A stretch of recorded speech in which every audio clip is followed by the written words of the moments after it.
It's sunset at Gettysburg. I am at a place on the battlefield known as the Angle. One of the best stories told from Gettysburg does not come out of the year 1863. In fact, it comes out of that century. It comes out of the 1900s, about 50 years or so ago.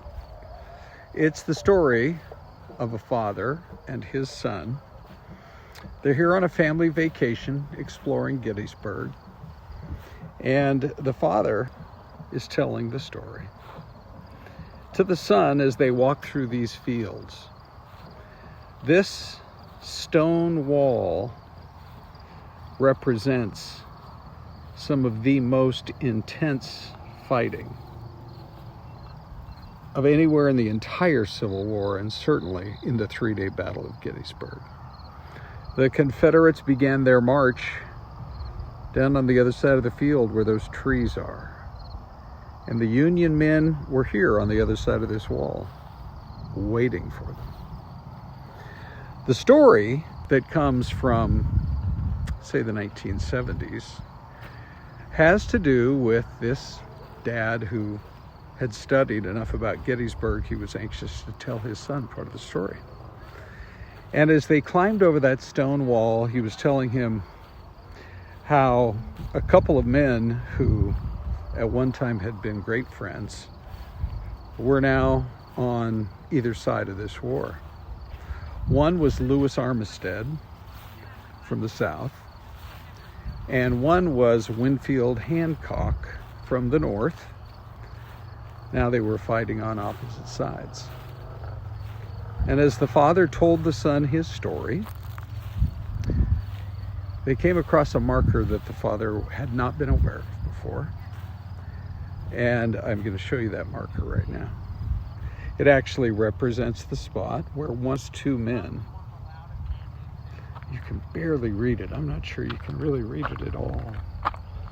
But one of those two men, Lewis Armistead, fell right here.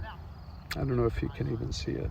The way the story is told, the father stopped his storytelling and read the marker, and then tears filled his eyes.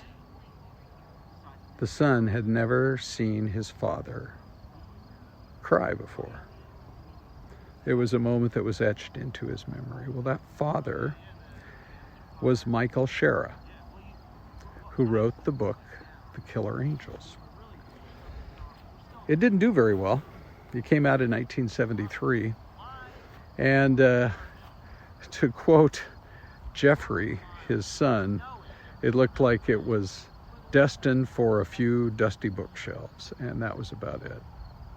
But then 2 years later, he said, the most perhaps joyous day of his dad's life, a telegram arrived, and he learned that he was the winner of the Pulitzer Prize. Pretty incredible story, and it all had to do with that summer vacation here. He was inspired, Michael, the dad, to write a new genre of books that now has just taken off. It is the historical fiction, if you want to call it that, the drama that really began a whole series of storytelling by so many people. Well, Michael Shara died soon after, but Jeffrey has taken up the mantle, you might say, for his father. And today, when I was in the bookstore, I did purchase that book right here, Killer Angels. You've probably heard of it. If you haven't heard of that, maybe you've heard of the movie. But the thing that I think is so cool is here's a book that was written by his dad, a book that enjoyed more success after his dad had passed away. And Jeffrey has really kind of taken up the genre on behalf of his dad and has written some incredible books. But here's what I wanted to share with you. Look at this. This book is autographed by Jeffrey Shera. And look what it says. For my father's legacy.